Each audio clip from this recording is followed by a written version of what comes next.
पाकिस्तान का दूसरा बड़ा शहर और सूबा पंजाब का दारुल हुकूमत लाहौर पूरी दुनिया में एक मशहूर और तारीखी शहर के तौर पर जाना जाता है। दुनिया भर से सयाह इस शहर को देखने के लिए आते हैं और एक कहावत भी मशहूर है, जिन्हें लाहौर नहीं वेखे और जमे नहीं। आज की वीडियो में हम पाकिस्तान के इस तारीखी शहर के बारे में आपको ऐसे हैरान कुन हकायक बताने जा रहे हैं जो कोई नहीं जानता। लिहाजा आपसे गुजारिश है कि आप इस वीडियो को मुकम्मल जरूर देखिएगा और साथ साथ चैनल को भी फॉलो जरूर कीजिएगा ताकि हमारी हर वीडियो आप तक बआसानी पहुंचती रहे। तो दोस्तों, लाहौर हजारों सालों से सूबे पंजाब का दारुल हुकूमत है। कभी यहाँ हिंदू राज रहा, कभी मुसलमान हुक्मरान रहे, सिखों का तसल्लुत रहा और कभी अंग्रेज राज। तारीख की किताबों में लाहौर के मुख्तलिफ नाम बताए जाते हैं, मगर तमाम तारीखें इस बात पर मुत्तफिक हैं कि लाहौर की बुनियाद रामचंद जी के बेटे लोह ने रखी थी। कहा जाता है कि लाहौर का नाम हिंदुओं के देवता रामा के बेटे लावा से पड़ा। इस लड़के को लोह के नाम से पुकारा जाता था और इस लोह नामी लड़के के लिए तामीर किया जाने वाला किला लोह आवर से मशहूर हुआ, जिसका वाज़े मैनी लोह का किला था। इसी तरह सदियां गुजरती गईं और फिर लोह आवर का लफ्ज बिल्कुल लाहौर में बदल गया। इसी तरह एक और नजरिए के मुताबिक दो भाई लाहौर और कासूद महाजर भाई थे जो इस सरजमीन पर आए और जिनमें से एक भाई को लोग आज लाहौर के नाम से जानते हैं, जबकि दूसरे भाई कासू ने फिर कसूर आबाद किया, जिसकी वजह से उसका नाम भी कसूर पड़ा।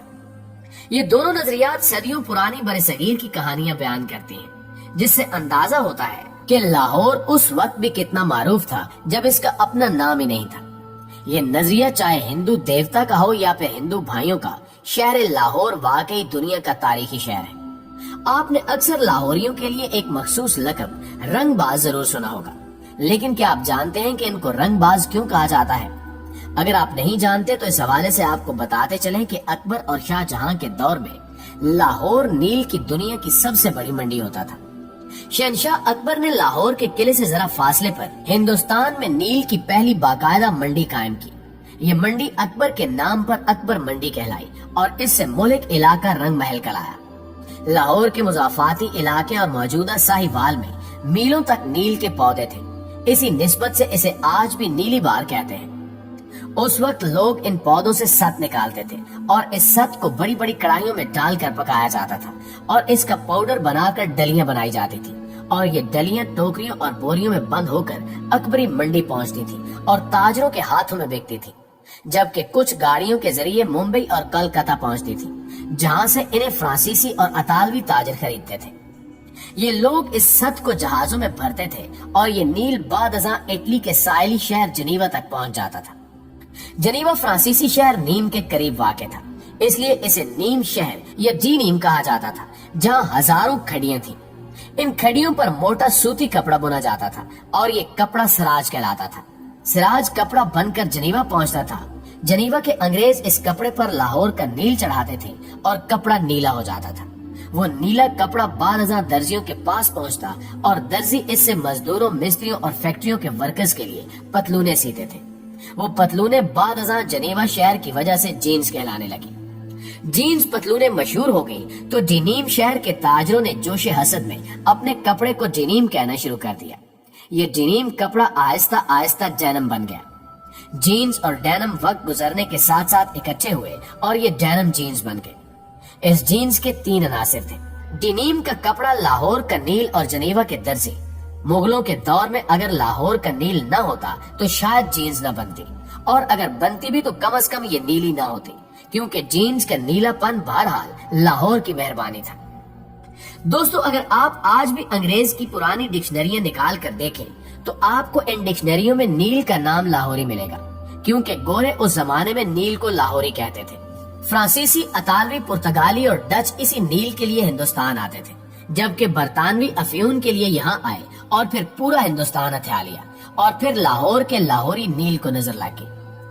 मुगलों ने नील पर टैक्स लगा दिया और यूरोप ने मसनूई रंग इजाद कर लिए और ईस्ट इंडिया कंपनी ने फ्रांसीसियों, अतालवियों और पुर्तगालियों को मार भगाया और यूं नील की सनत जवाल पजीर हो गई। दोस्तों, नील लाहौरी न रहा, मगर लाहौर के शहरी आज भी रंगबाज है। लाहौरियों को ये खिताब मुंबई और कलकत्ता के ताजरों ने दिया था, क्योंकि हिंदुस्तान में उस वक्त फारसी जुबान राइज थी और फारसी में किसी भी पेशे से वाबस्ता लोगों को बाज कहा जाता था। मसलन पतंग बनाने वाले पतंगबाज और कबूतर पालने वाले कबूतरबाज। इस मुनासबत से रंग बेचने वाले रंगबाज हो गए। चुनाचे कलकत्ता और मुंबई के ताजर नील की सनत से वाबस्ता लाहौरियों को रंगबाज कहने लगे, तो उस जमाने में क्योंकि लाहौर की ज्यादातर आबादी नील की सनत से वाबस्ता थी, चुनाचे पूरा लाहौर रंगबाज हो गया और ये रंगबाजी आज भी लाहौरी मिजाज में जिंदा है। दोस्तों, आपको बताते चले कि अंदरूने लाहौर में, जिसे पुराना लाहौर भी कहा जाता है, मुगलिया दौरे हुकूमत के दौरान दुश्मन के हमलों से बचाव के लिए फसीलें या दीवारें तामीर की गई थी, जिनमें से कुछ अब भी मौजूद हैं और तारीख के अनमिनट नकोश की अक्कासी करती है। इनमें शाह आलमी दरवाजा, मोची दरवाजा, अकबरी दरवाजा, यकी दरवाजा, मस्ती दरवाजा, टकसाली दरवाजा और मोरी दरवाजा मुनदम हो चुके हैं, जबकि भाटी दरवाजा, दिल्ली दरवाजा, कश्मीरी दरवाजा, लोहारी दरवाजा, रोशनाई दरवाजा और शेरा वाला दरवाजा आज भी कायम है। अगर हम दिल्ली दरवाजे की बात करें तो ये 400 साल पुराना दरवाजा है। मुगलों के दौर में तामीर किया गया था, जिसे मरकजी दरवाजे की हैसियत हासिल थी और हर शाम इसके दरवाजे बंद कर दिए जाते थे, जबकि मुगलों के दौर में ये सबसे मसरूफ गुजरगाह हुआ करती थी। यहाँ तक कि दिल्ली दरवाजे से शाही वफद लाहौर में दाखिल होता था। इस दरवाजे के अकब में शाही हमाम और वजीर खान मस्जिद मौजूद है। मस्जिद वजीर खान की तामीर 10 दिसंबर 1461 में 7 साल के तवील अरसे के बाद मुकम्मल हुई। ये गेट वजीर खान मस्जिद की तरफ जाने वाले बाजार में खुलता है और आगे शाह आलम मार्केट और सोहा बाजार की तरफ जाता है। इसके अलावा मशहूर अकबरी मंडी भी दिल्ली दरवाजे के साथ ही वाक़ है। ये शहर लाहौर के 13 दरवाजों में से एक है जो मुगल शहनशाह अकबर के दौर में तामीर किए गए थे और शहर की हिफाजत के लिए 30 फुट ऊंची किला बंद दीवार से मुंसलिक थे। दोस्तों, इसी तरह मोची दरवाजा भी लाहौर में अपनी तारीखी अहमियत रखता है, लेकिन ये भी अब अपना वजूद खो चुका है। मगर ये भी हकीकत है कि इस दरवाजे के नाम में तजाद पाया जाता है। कुछ लोग कहते हैं कि इस दरवाजे के पास मोची बैठा करते थे और जूते ठीक करते थे, इस वजह से इसका नाम मोची दरवाजा पड़ गया, जबकि कुछ मुअर्रिखीन के मुताबिक इसका नाम एक ऐसे शख्स के नाम पर रखा गया जो मुगल दौर में दरवाजे का मुहाफिज था, जिसने सारी जिंदगी दरवाजे की हिफाजत और देखभाल की। मोची गेट पर कदीम जमाने की फनी तामीर की अक्कासी करने वाले शाहकार मौजूद हैं, जबकि मुबारक हवेली, निसार हवेली और लाल हवेली भी यही मौजूद है। इसके अलावा लाहौर शहर के मगरिब में वाक़े भाटी दरवाजा भी खास अहमियत का हामिल है और ये दरवाजा उन 6 दरवाजों में से एक है जो आज तक सलामत है। आपको बताते चलें कि जब शहनशाह अकबर ने शहर को मशरिक की तरफ फैलाया और इसे 9 अजला में तकसीम किया, तो भाटी गेट और इसके बाजार ने मशरिक में मुबारक खान और मगरिब में तलवारा के दरमियान सरहद कायम की। ये दरवाजा भाट कौम के नाम से मंसूब है, जबकि भाटी गेट से बाहर हजरत दाता अली हजवेरी का मजार भी वाक़ है। हर जुमेरात की शाम कवाल और नात खां कवाली और हमदो सना पेश करने के लिए यहाँ जमा होते हैं। यही वजह है कि आज भी यहाँ मजहबी खुतबात और इज्तिमा का इंतजाम किया जाता है। याद रहे कि लाहौर के करीम चेल्सी गेट यानी मौजूदा भाटी गेट को बाजार हकीमा कहा जाता है, जहाँ माजी में लगने वाली अदबी बैठकों में बड़े बड़े अदीब अपना कलाम सुनाते थे, जबकि शायर मशरिक डॉक्टर अल्लामा इकबाल भी 1901 से 1905 के दौरान भाटी दरवाजे के करीब मकीन रहे। जी तो प्यारे साथियों, ये था लाहौर और लाहौर की तारीख।